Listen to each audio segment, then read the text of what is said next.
आप देख रहे हैं शहर क्राइम डिजिटल न्यूज चैनल। प्रसिद्ध कथक नृत्यांगना एवं खुशी लश्करी से हमारे संवाददाता प्रकाश त्रिपाठी से बातचीत की। बातचीत के दौरान खुशी लश्करी ने बताया कि वह बाबा महाकाल की धरती उज्जैन से है। भगवान शिव से जुड़ाव उनका बचपन से है। कथक की वजह से ही शिव से जुड़ाव बढ़ता गया। आपने स्नातकोत्तर कथक विषय से ही किया है और वर्तमान में आप कथक केंद्र नई दिल्ली जो कि संगीत नाटक अकादमी की घटक इकाई है, जिसका संबंध भारत सरकार के संस्कृति मंत्रालय से है। आपके गुरु परम सम्मानीय पंडित राजेंद्र गंगनी जी हैं, जो कि जयपुर घराने के स्तंभ हैं। पिछले वर्ष नई दिल्ली में आजादी का अमृत महोत्सव कार्यक्रम में आपने प्रसिद्ध बॉलीवुड के सिंगर हरिहरन जी एवं असिवा मानी जी जैसे लीजेंड के साथ स्टेज साझा करने का अवसर मिला था। 2024 गणतंत्र दिवस के मौके पर प्रधानमंत्री नरेंद्र मोदी एवं फ्रांस के राष्ट्रपति एमेनुअल मैक्रो एवं भारत की राष्ट्रपति द्रौपदी मुर्मू जी की मौजूदगी में सामूहिक प्रस्तुति दी थी। आगे खुशी जी ने बताया कि हाल ही में हुए 50 में खजुराहो नृत्य फेस्टिवल में 1500 कथक कलाकारों द्वारा Guinness book of world record में भी आपने अपनी प्रस्तुति देकर अपना नाम दर्ज करवाया है। आप विभिन्न कार्यक्रमों के लिए एंकरिंग भी कर चुकी हैं। नमस्कार, आप देख रहे हैं शहर क्राइम डिजिटल और मैं हूं आपके साथ प्रकाश त्रिपाठी। आज हमारे साथ हैं उज्जैन की खुशी लश्करी, जो एक कथक नृत्यांगना है और साथ ही एंकरिंग भी करती हैं। आइए हम उनका स्वागत करते हैं। बहुत बहुत स्वागत है आपका। धन्यवाद। जय श्री महाकाल जी। सबसे पहला क्वेश्चन ये है कि नृत्य के कई प्रकार हैं, कई विधाएं हैं, तो आप कथक की तरफ ही क्यों गए? मेरा ये मानना है कि जो कथक नृत्य है वो शिव से जुड़ने का एक माध्यम है, और क्योंकि मैं महाकाल की नगरी से आती हूँ तो बचपन से ही मेरा महाकाल के लिए एक अलग विश्वास और साधना रही है। तो शिव से कनेक्ट होने के लिए मुझे सबसे बढ़िया जो विधा लगी वो कथक थी। बचपन से ही मेरा रुझान उसमें रहा है। और कथा कहे सो कथक कहावे, जैसा कि कहते हैं, कथा कहना एक कथक का एक माध्यम है। तो मैंने सोचा उसमें, जैसे कि छोटी मोटी जानकारी मेरी भी है कि कथक जो है उत्तर प्रदेश का एक शास्त्रीय नृत्य है और मंदिरों में भी ये किया जाता है, तो उसके बारे में आप मुझे बताएं। कथक जो कि है वो 7 शास्त्रीय नृत्य जो हैं हमारे हिंदुस्तान में, उसमें से एक है। और ये पहले के समय में गिरजाघरों में, मंदिरों में होता था, भगवान की कथाएं बताई जाती थी। और उसके बाद धीरे धीरे वो ज़मींदारों के यहाँ होने लगा। फिर जब मुग़ल आए तो वो उनके दरबारों में, मुग़ल के जो होते हैं उसमें होने लगा। फिर वहाँ से उसे कहा गया लखनऊ घराना, और वहीं से जो हमारे हिंदू राजाओं थे उन लोगों ने इसकी वापस अपनी तरफ से एक प्रथा चलाई, जो हुआ जयपुर घराना। तो बेसिकली 2 घराने हैं जो बहुत फेमस हैं कथक के, जयपुर और लखनऊ। और फिलहाल मैं जयपुर घराने में अपनी विद्या प्राप्त कर रही हूँ। आपने कथक के लिए स्पेशली कोई कोर्स वगैरह भी किया है? हाँ जी, मैंने अपना रिसेंटली मास्टर्स किया है कथक में, और अभी मैं आगे उसमें ही और अपना जो रुझान है पढ़ाई लेकर के, PhD आप मान सकते हैं, उसके लिए मैं अपना प्रिपरेशन कर रही हूँ। कहीं बड़े स्टेज पे भी आपने परफॉर्म किया है? हाँ जी, मैंने अभी रिसेंटली खजुराहो में जो मध्य प्रदेश का 50वां नृत्य महोत्सव हुआ है, उसमें मैंने 1500 कलाकार थे कथक नृत्य के, उन्हीं के साथ मिल करके Guinness book of world record में अपना नाम दर्ज करवाया है। और पिछले वर्ष ही आज़ादी का अमृत महोत्सव हुआ था दिल्ली में, इंडिया गेट सेंट्रल विस्ता पे, जिसमें कई नामी कलाकार जैसे हरिहरन सर, जो कि बहुत ही दिग्गज एक सिंगर हैं, और ए शिवामणि ड्रम्स, जिनके ड्रम्स बहुत ही फेमस हैं, उनके साथ मुझे सेम स्टेज पे अपना परफॉर्मेंस करने का वो सुनहरा सा मौका मिला था। वो मैंने किया है। और उसके बाद में 26 जनवरी पर माननीय प्रधानमंत्री हमारे जो नरेंद्र मोदी जी हैं, उनके सामने, प्रेसिडेंट ऑफ फ्रांस जो थे इमैनुअल मैक्रोन, उनके सामने, और प्रेसिडेंट ऑफ इंडिया, उन सभी के सामने एक बहुत ही ऐसा माने कि सपना सच होने जैसा मेरे लिए वो एक था, और वो मुझे उसका सौभाग्य प्राप्त हुआ। हाल ही में 26 जनवरी को रिपब्लिक डे के दिन आपने परफॉर्म किया है वहाँ पे नई दिल्ली में, जो परेड होती है, सबसे फेमस जो होता है रिपब्लिक डे पे, उसमें मुझे परफॉर्म करने का मौका मिला।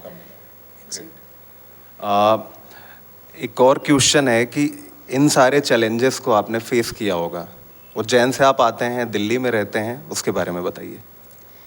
मेरा ये मानना है कि आप जब तक किसी चीज़ को पूरी शिद्दत से नहीं चाहोगे, जो कि शाहरुख खान जी का भी डायलॉग है कि किसी भी चीज़ को शिद्दत से चाहेंगे तो ही वो हमें मिलेगी, पर उस शिद्दत के बीच कई सारी अड़चनें आती हैं।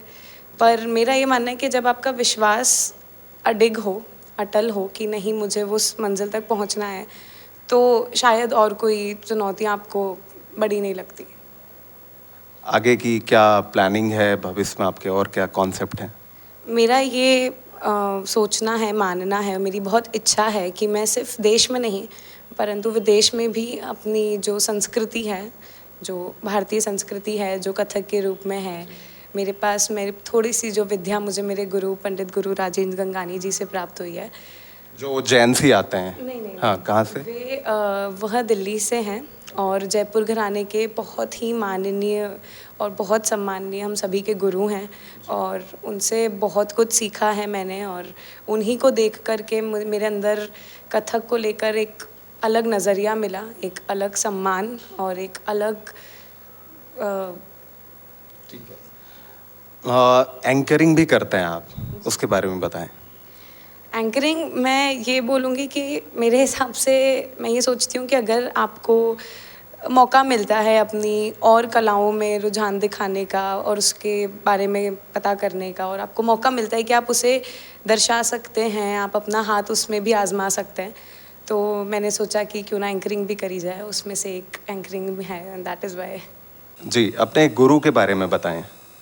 मेरे गुरु एक बहुत ही आदरणीय सम्माननीय कथक नर्तक एवं नृत्य गुरु हैं, पंडित गुरु श्री राजेंद्र गंगानी जी, जो कि जयपुर घराने के बहुत ही माननीय कलाकार हैं। गुरु कुंदन लाल गंगानी जी के सुपुत्र एवं उनके शिष्य हैं, और मेरे लिए और मेरे और सहपाठियों के लिए, गुरु भाइयों गुरु बहनों के लिए वो किसी भगवान से कम नहीं है।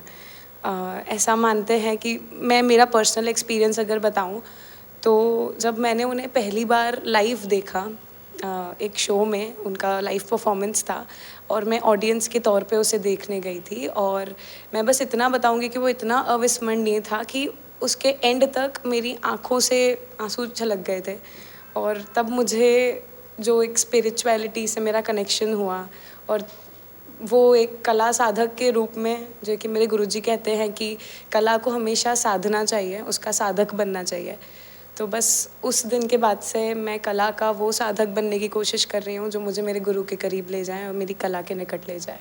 और एक कलाकार को और क्या चाहिए? मेरे हिसाब से कला को लोग मानते तो हैं, लोग उसको बिल्कुल उसको लुफ्त भी उठाते हैं, उसका सम्मान भी करते हैं, पर एक कलाकार के तौर पे कई बार ऐसा होता है कि हमें वो सम्मान नहीं मिलता जिसके हम हकदार होते हैं। कि कई बार ऐसा होता है कि कहीं आप मान लीजिए कि फाइनेंशियली हमें लेस पे किया जाता है, कि काफ़ी सारी चीज़ें होती है, तो मुझे सिर्फ ये चाहिए कि अगर आप कला मानते हैं तो आप कलाकार को भी उतना ही मानें। अभी कहीं ना कहीं एक्सेप्टेंस तो आई है। हाँ जी, वो तो बिल्कुल आई है। अब जो नया एरा हुआ है, जो डिजिटल प्लेटफॉर्म्स के थ्रू अब हो रहा है और लोगों में उसका अवेयरनेस आ रहा है, वो देख कर के मैं खुद एक कलाकार हूँ, मुझे बहुत बेहद खुशी होती है कि वो सम्मान, हम कलाकार सिर्फ सम्मान के भूखे हैं, हमें सिर्फ हमारी कला का सम्मान चाहिए, हमारा भी नहीं, हमारी कला का। और आजकल लोग उसे मान रहे हैं, समझ रहे हैं, वो बहुत कुछ है। देख आने वाले समय में बस इतना ही मैं चाहती हूँ कि ये सम्मान और बढ़े और लोगों को कला के प्रति रुझान आए और उसकी गंभीरता वो समझें। ठीक है मैम, भविष्य को लेकर क्या योजना है आपकी? मैं ये चाहती हूँ कि आने वाले भविष्य में मैं अपनी जो भारतीय संस्कृति है, जो मैं कला के रूप में, कथक के रूप में अपनी शिक्षाएं ग्रहण कर रही हूँ, मैं चाहती हूँ कि सिर्फ देश में नहीं पर विदेश में भी मैं इस संस्कृति को बढ़ाऊँ, फैलाऊँ। अपनी ओर से मैं जितना इसमें योगदान दे सकती हूँ वो मैं दूँ, और मेरे गुरुओं का और मेरे माता पिता का मैं नाम रोशन करूँ। कथक के क्षेत्र में आप और अच्छा करें, हमारी शुभकामनाएं आपके साथ हैं। शहर क्राइम से बातचीत करने के लिए आपका बहुत बहुत धन्यवाद। धन्यवाद। जय श्री महाकाल। जय श्री महाकाल। ठीक है। अब अयोध्या में Shri Durga health care and piles care centre बवासीर, भगंदर, एनल फिसर आदि का बिना ऑपरेशन सफल इलाज किया जाता है। Doctor Girish Pandey, BMS doctor Rajneesh Pandey BMS, संपर्क सूत्र 9984046524, खंडासा अमानीगंज रोड, बहादुरगंज चौराहा, अयोध्या। ओम मनोकामनेश्वर महादेव भक्त मंडल खेतिया आपका हार्दिक स्वागत करता है महाशिवरात्रि के पावन पर्व पर लगातार 12 वर्ष प्रसादी महाभंडारा दिनांक 8/3/2024। आयोजक ब्रजेश हरसोला, दिनेश पटेल, रमेश चंद्र साहू, हेमकांत पाठक, दत्तात्रेय शिरसाट।